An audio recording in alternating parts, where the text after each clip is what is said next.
ചിട്ടിക്കാശെങ്കിലും കിട്ടിയിരുന്നെങ്കിൽ അവരെ തൽക്കാലം ഒന്ന് സമാധാനിപ്പിക്കാന്ന് വിചാരിച്ചതാ. അതും രാധമേ, രുക്മിണി ആന്റിക്ക് കൊടുക്കേണ്ട ക്യാഷിന്റെ കാര്യത്തില് നിങ്ങൾ ആരും വെറുതെ ടെൻഷൻ ആവണ്ട. ആ ക്യാഷിന്റെ കാര്യം രുക്മിണി ആന്റി അല്ല, രമ്യാണ് ഈ വീടിന്റെ മുന്നിൽ വെച്ച് കണക്ക് പറഞ്ഞതും ഈടായിട്ട് ഞാൻ എന്റെ ഓർണമെന്റ്സ് കൊടുത്തതും. രമ്യ എന്നോടുള്ള വാശിക്ക നിങ്ങളോട് അങ്ങനെ പെരുമാറിയത്. അവർക്ക് കൊടുക്കാനുള്ള ക്യാഷിന്റെ ഉത്തരവാദിത്വം എനിക്ക്.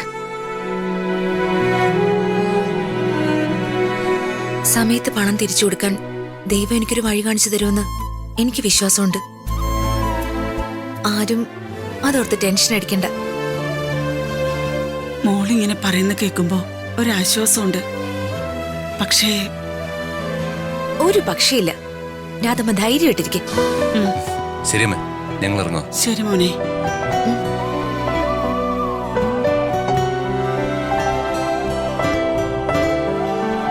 മേഡം, മാഡം ഇത് എന്ത് കണ്ടിട്ടാ ക്യാഷ് റെഡിയാക്കാന്ന് പറയുന്നത്? ഞാനാണെങ്കിൽ അറിയാന്നുള്ളവരോടൊക്കെ ചോദിച്ചു, ഒരു രക്ഷയില്ല.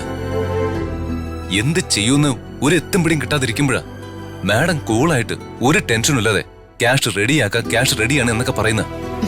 രാജു, അതിന്റെ പേരാണ് കോൺഫിഡൻസ്. നമ്മളൊരു കാര്യം ആത്മാർത്ഥമായിട്ട് പ്രാർത്ഥിച്ച അത് ന്യായമുള്ള സത്യസന്ധമുള്ള കാര്യമാണെങ്കിൽ അത് നടക്കും. രാജു എന്നെ ആദ്യം ഒന്ന് ക്ഷേത്രത്തിൽ ഡ്രോപ്പ് ചെയ്യണം. ഞാനൊന്ന് തൊഴുതിട്ട് വീട്ടിലേക്ക് വന്നോളാം. ശരി മേഡം.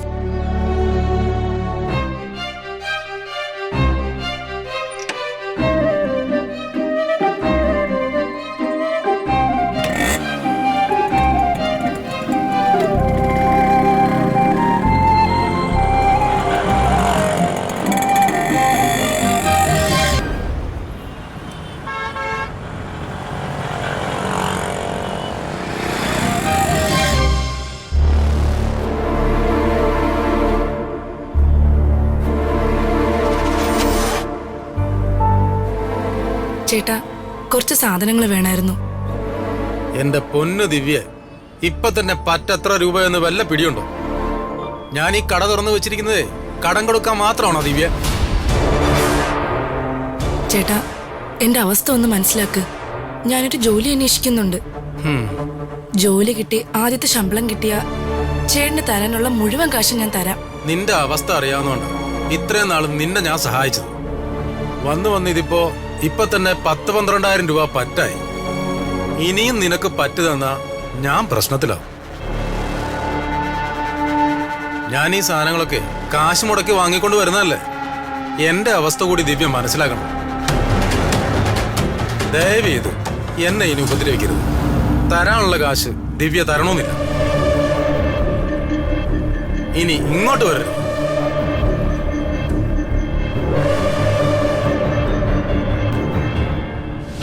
എന്താ ദിവ്യ ഇത്? ഇത്രയും ബുദ്ധിമുട്ട് നിനക്കുണ്ടായിരുന്നെങ്കിൽ നിനക്ക് എന്നോടൊരു വാക്ക് പറയാറുന്നില്ലേ? എത്രയെന്ന് വെച്ചാ ഞാൻ നിങ്ങളെയൊക്കെ ബുദ്ധിമുട്ടിപ്പിക്കുന്നത്? ഇങ്ങനൊരവസ്ഥയില് നിന്നെ സഹായിക്കേണ്ട ഉത്തരവാദിത്വം എനിക്കല്ലേ ദിവ്യ? നിന്നെ ഞാനല്ലേ വർമ്മ സാറിന്റെ വീട്ടിൽ ജോലിക്ക് കൊണ്ട് ചേർത്ത. അവിടെ നിന്നല്ലേ എല്ലാം തുടങ്ങിയത്. അത് രാജുവേട്ടൻ എനിക്ക് ചെയ്തു തന്നൊരു ഉപകാരമായിരുന്നു. പക്ഷേ ഞാൻ നിൽക്കേണ്ട സ്ഥാനത്ത് നിന്നില്ല. ദീപകിന്റെ വാക്ക് വിശ്വസിച്ച് ഞാൻ ഇതല്ല ഇതിനപ്പുറം അനുഭവിക്കും രാജുവേട്ടാ. ഇനി തെറ്റും ശരിയെന്ന് ആലോചിച്ചിട്ട് കാര്യമില്ല ദിവ്യ. നിന്റെ വയറ്റി വളരുന്ന കുഞ്ഞിന്റെ ആരോഗ്യം അതാണിപ്പോ പ്രധാനം. ആ കുഞ്ഞ് എന്താ തെറ്റിയതോ? ആവശ്യ സാധനങ്ങള് എന്താന്ന് വെച്ചാൽ ഞാൻ വാങ്ങിച്ചുതരാം. വേണ്ട രാജുവേട്ടാ. രാജുവേട്ടൻ എന്തിനാ വെറുതെ ബുദ്ധിമുട്ടുന്നത്? ഈ കുഞ്ഞിനെ കുറിച്ച് ചിന്തിക്കേണ്ട ആള് എല്ലാം മറന്ന് സുഖമായി ജീവിക്കല്ലേ. രാജുവേട്ടനല്ലല്ലോ ഇതൊന്നും ചെയ്യേണ്ടത്. ദിവ്യ, എനിക്ക് 2 സഹോദരിമാരുണ്ട്. അവരെ പോലെ ഒരാളായേ ഞാൻ ദിവ്യയും കണ്ടിട്ടുള്ളൂ. ഒരു ചേട്ടന്റെ സ്ഥാനത്തുനിന്ന് ചെയ്യേണ്ട കാര്യങ്ങൾ ഞാൻ ചെയ്യും. ഇനി ദിവ്യക്ക് ബുദ്ധിമുട്ടാണെങ്കിലും എനിക്ക് പ്രശ്നമല്ല. ചേട്ടാ, ദിവ്യക്ക് ഇവിടെ എത്ര രൂപ പറ്റുണ്ട്? അത് 12,500 ചില്ലറയുണ്ട് രാജു.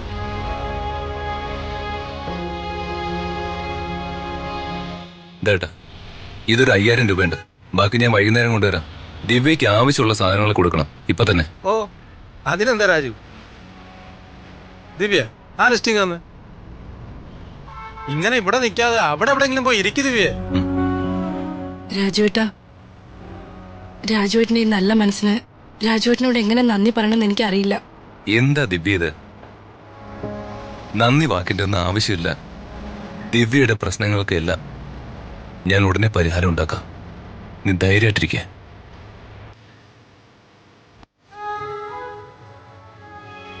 ചേട്ടാ, ഈ ലിസ്റ്റിലുള്ള സാധനങ്ങൾ എടുത്തു വെച്ചേക്ക്. ചേച്ചി ഒന്ന് വാങ്ങിച്ചോളൂ. ശരി രാജു. ദിവ്യ അതിങ്ങ വന്നേ. ദിവ്യ, ലേറ്റായി, ഞാൻ ഇറങ്ങാം. ശരി രാജുവേട്ടാ.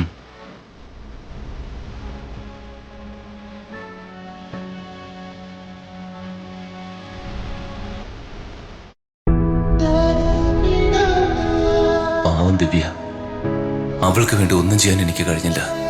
DNA പ്ലാനും വർക്കൗട്ട് ആയില്ല. ഈ പ്രശ്നം ഇങ്ങനെ വിട്ടാൽ ശരിയാവില്ല. ജനിക്കാൻ പോകുന്ന ഒരു കുഞ്ഞിന്റെ ഭാവിയുടെ പ്രശ്നം. എന്തെങ്കിലും ഉടനെ ചെയ്യണം.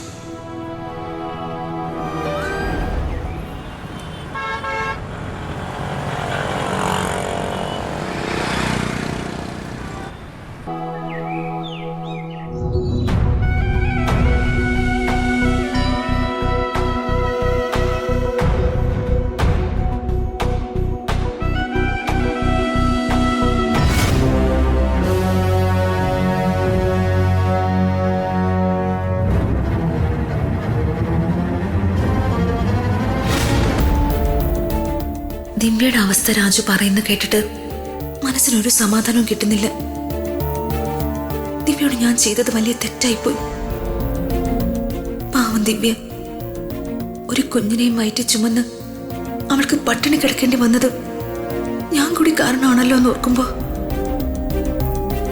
ദൈവമേ എന്നോട് ക്ഷമിക്കണേ. ആ DNA റിപ്പോർട്ട് എടുത്ത് മാറ്റേണ്ടിയിരുന്നില്ലെന്ന് ഇപ്പൊ തോന്നുന്നു.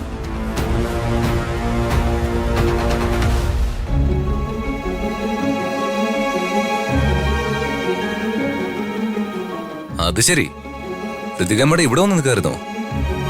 ഞാൻ റൂമിൽ ചെന്ന് നോക്കിയപ്പോ അവിടെ ആളില്ല. കിച്ചണിൽ നോക്കിയപ്പോ അവിടെയില്ല. അല്ല, ഇവിടെ ഒറ്റയ്ക്ക് വന്നെന്ന് ഋതികമ്മയുടെ എന്തെടുക്കുക? അത് രാജു. എന്താ ഋതിക മാഡം, എന്തു പറ്റി? രാജു, ഞാൻ ദിവ്യയുടെ കാര്യം ആലോചിക്കുകയായിരുന്നു. പാവം, ഒരുപാട് കഷ്ടപ്പെടുന്നുണ്ടല്ലേ. ദീപകിനെതിരായ ആ DNA റിപ്പോർട്ടിന്റെ കാര്യം പോലീസിലും മീഡിയയിലും അറിയിക്കരുതെന്ന് ഹോസ്പിറ്റലിൽ ഞാൻ പ്രത്യേക റിക്വസ്റ്റ് ചെയ്തിട്ടാ രഹസ്യമായി അത് അവരെന്നെ ഏൽപ്പിച്ചത്. ആ DNA റിപ്പോർട്ട് എന്റെ കയ്യിലുണ്ടായിരുന്നെങ്കിൽ ഇപ്പൊ അവൾ ഈ വീട്ടില് ദീപകിന്റെ ഭാര്യയായിട്ടുണ്ടായിരുന്നേ. അങ്ങനെ സംഭവിച്ചിരുന്നെങ്കിൽ ദീപകിന് പിന്നെ ഒരിക്കലും നമ്മുടെ വിവാഹം നടന്നിട്ടില്ല എന്ന് തെളിയിക്കേണ്ട ആവശ്യം വരില്ലായിരുന്നു അല്ലേ രാജു? ആ മാഡം എന്താ അങ്ങനെ പറഞ്ഞ? സത്യമല്ലേ ഞാൻ പറഞ്ഞത്? എന്റെ പിന്നാലെയുള്ള ദീപകിന്റെ ശല്യം ഇല്ലാതെയാക്കി നമ്മുടെ വിവാഹം നടന്നിട്ടില്ല എന്ന് അച്ഛനോട് പറയാനും കൂടി വേണ്ടിയല്ലേ രാജു ദിവ്യയുടെ കുഞ്ഞിന്റെ അച്ഛൻ ദീപക്കാണെന്ന് തെളിയിക്കാൻ ധൃതി കാണിച്ചത്? അത് അങ്ങനെയല്ലേ മാഡം വേണ്ടത്? എന്തോ അങ്ങനെ നടക്കാൻ പാടില്ലെന്ന് ഞാൻ ചിന്തിച്ചു പോയി രാജു. എല്ലാ അച്ഛനെ അറിയിച്ച് നിന്റെ നിഷ്കളങ്കത തെളിയിക്കാനും ദിവ്യക്ക് നീതി വാങ്ങിച്ചു കൊടുക്കാനും നീ ശ്രമിച്ചപ്പോ സത്യങ്ങളൊന്നും പുറത്തു വരാതിരിക്കാനാ ഞാൻ ആഗ്രഹിച്ചത്. ഋതികമ്മ എന്താ പറഞ്ഞു വരുന്ന? എനിക്കിപ്പോ കുറ്റബോധം തോന്നുന്നു രാജു. നിന്നെ പിരിയാനുള്ള വിഷമം കൊണ്ട് നീ അറിയാതെ ആ DNA റിപ്പോർട്ട് എടുത്ത് മാറ്റിയത് ഞാന്. എന്താ എന്താ പറഞ്ഞേ? സത്യരാജു, നീ ദിവ്യയുടെ അവസ്ഥ രാവിലെ എന്നോട് പറഞ്ഞപ്പോഴാണ് എന്ത് വലിയ തെറ്റാ ഞാൻ ചെയ്തതെന്ന് എനിക്ക് മനസ്സിലായത്.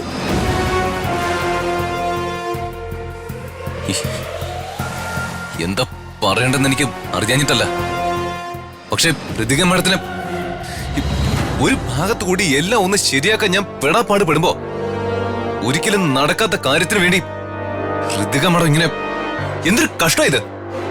പാവം ദിവ്യ ജീവിക്കാനുള്ള പ്രതീക്ഷയും ധൈര്യവും ഒക്കെ നഷ്ടപ്പെട്ട് അവള് വല്ല കടങ്ങി ചെയ്തിരുന്നെങ്കിലും അതിന്റെ പാപം ഋതിക മേഡത്തെ ഈ മനുഷ്യായുസിൽ വിട്ടു പോകുന്ന ഋതിക മേഡത്തിന് തോന്നുന്നുണ്ടോ?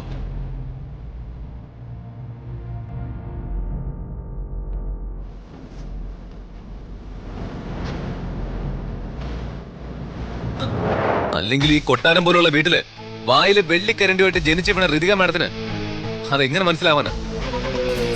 നിങ്ങൊക്കെ കേട്ട് തട്ടിക്കളിക്കാനുള്ളതാണല്ലോ ഞങ്ങളെ പോലുള്ള പാവങ്ങളുടെ ജീവിതം.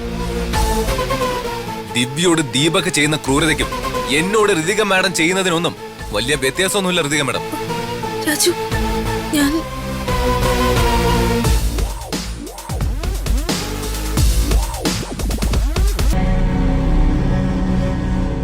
ഋതിക മാഡം ഇനി കൂടുതൽ ഒന്നും പറയണ്ട. ആ DNA റിപ്പോർട്ട് എവിടെ? ഞാൻ റിപ്പോർട്ട് തന്ന രാജു അച്ഛനോടെല്ലാം തുറന്നു പറയില്ലേ?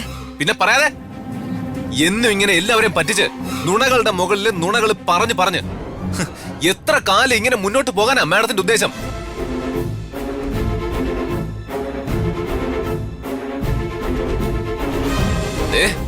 ഞാനൊരു കാര്യം പറയാം. നല്ലൊരു ജീവിതമുണ്ട്. എന്നോട് തോന്നിയ അട്രാക്ഷൻ, ആ അട്രാക്ഷൻ കാരണം ഋതിക മാഡത്തിന്റെ ആ സ്വന്തം ജീവിതം തൊലച്ച് കളയരുത്. ദിശയില്ലാതെ നീങ്ങിക്കൊണ്ടിരിക്കുന്ന ഒരു തോണിയ എന്റെ ജീവിതം. മാഡത്തിനെ പോലെ ഒരാൾ ജീവിക്കേണ്ടതേ എന്റെ കൂടെയൊന്നും അല്ല. പിന്നെ ഞാൻ ആരുടെ കൂടെ ജീവിക്കണമെന്ന് തീരുമാനിക്കേണ്ടത് ഞാനല്ലേ രാജു? അതിനുള്ള പ്രായവും പക്വതയൊക്കെ എനിക്കായി.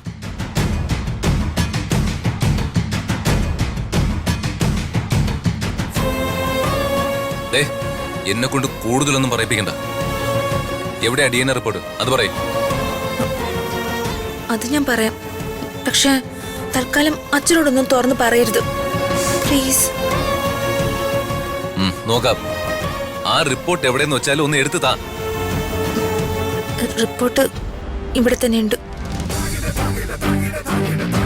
ഭദ്രമായി ഒരിടത്ത് ഞാൻ ഒളിപ്പിച്ചു വെച്ചിട്ടുണ്ട്. വാ.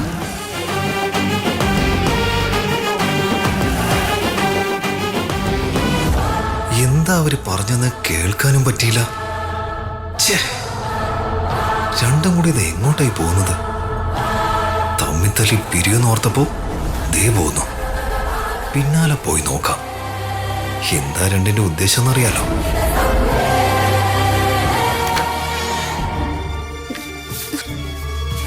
എവിടെയാ മാഡം വെച്ചത്? ഞാൻ ഇവിടെയാ വെച്ചത്. എന്നിട്ട് എവിടെ? ഞാൻ ഇവിടെ തന്നെയാ രാജു വെച്ചേ. അത്രയും പ്രധാനപ്പെട്ട ഒരു ഡോക്യുമെന്റ് ഇങ്ങനെ കെയർലെസ് ആയിട്ട് എവിടെയെങ്കിലും കൊണ്ടുവയ്ക്കാൻ മാഡത്തിന് എങ്ങനെ തോന്നി? വഴക്ക് പറയാതെ രാജു, ഞാൻ നോക്കൂല്ലേ? പറയുന്ന കേട്ടാ തോന്നും കാണാതെ പോയ എന്തോ ഒന്ന് ഞാൻ നിർബന്ധിച്ച് തിരയിക്കാന്ന്. രാജു, ഹോസ്പിറ്റലിൽ പോയ ആ റിസൾട്ടിന്റെ ഒരു കോപ്പി എടുക്കാൻ പറ്റുമോ? അങ്ങനെ ഒരു കോപ്പി കിട്ടുമായിരുന്നെങ്കിൽ അത് ഞാൻ അന്നേ എടുക്കുമായിരുന്നില്ലേ മാഡം? DNA റിപ്പോർട്ട് ഞാൻ വച്ചെടുത്തില്ല രാജു.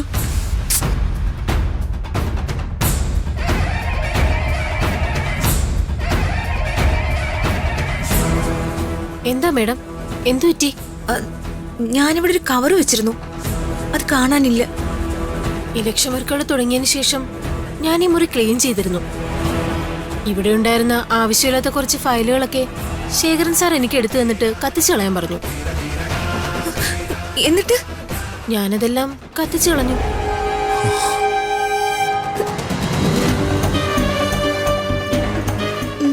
ശരി രാജു, ഞാൻ വേണ്ട രാജു.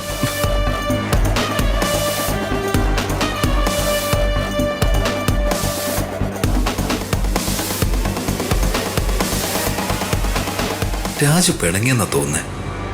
എന്നാലും എന്തായിരിക്കും പ്രശ്നം?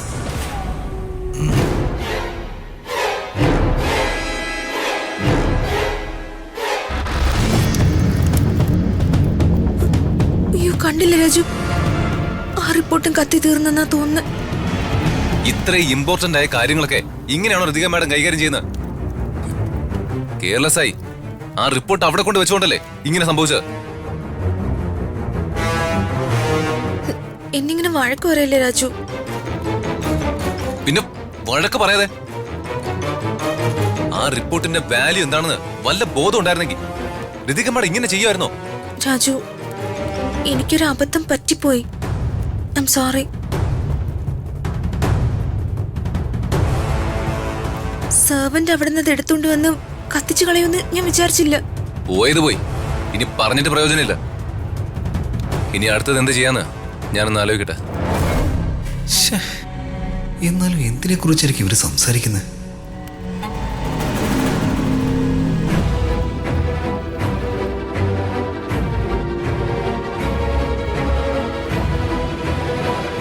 ഋതിക മേഡം, ഇനി ഇവിടെ നിന്ന് നടന്നതിനെ കുറിച്ച് കൂടുതൽ സംസാരിച്ചാൽ ശരിയാവില്ല. എന്താ രാജു, എന്തു പറ്റി? ഞാൻ പറയാം, മേഡം വാ.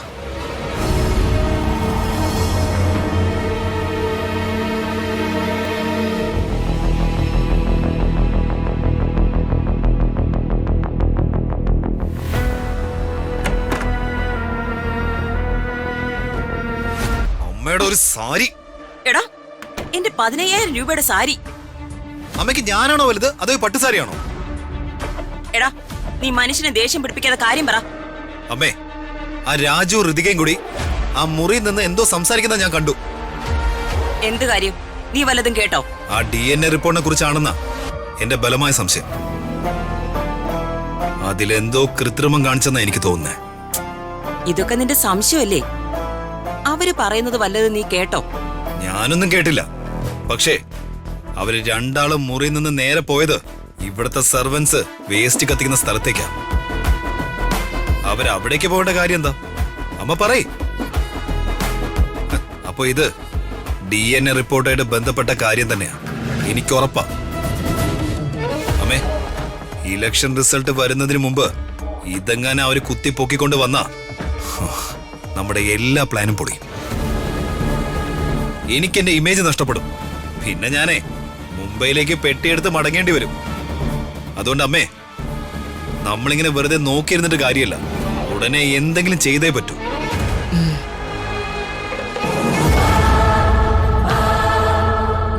ദീപകേ, നീ അവരെ ഫോളോ ചെയ്യണം. അവരുടെ നീക്കങ്ങൾ ശ്രദ്ധിക്കണം.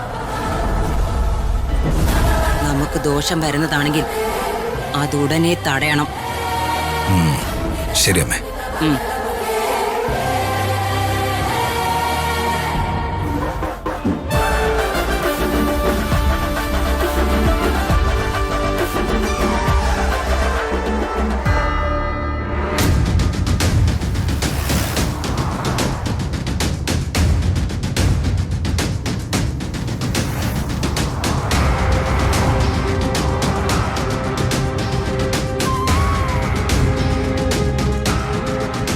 ആ മോനെ, പറയേ. അമ്മേ, നമ്മുടെ സംശയം തെറ്റിയില്ല. അത് നിനക്കെങ്ങനെ മനസ്സിലായി? അമ്മേ, അവര് വന്നിരിക്കുന്നതേ ദിവ്യയെ കാണാനാ.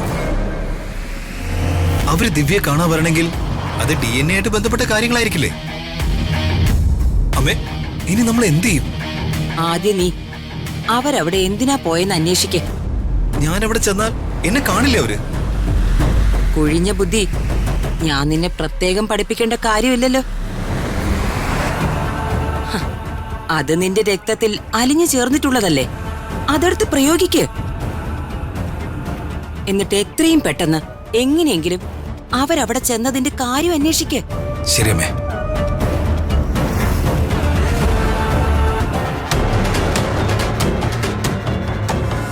ഓരോ കുരുത്തക്കേട് കാണിച്ചു വെച്ചിട്ട് അവൻ പിള്ളേരെ പോലെ നിന്ന് കിണുങ്ങുന്നു.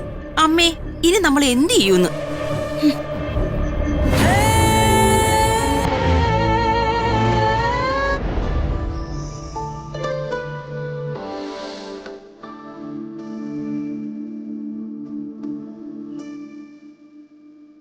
ദിവ്യ, ഐ എം സോറി.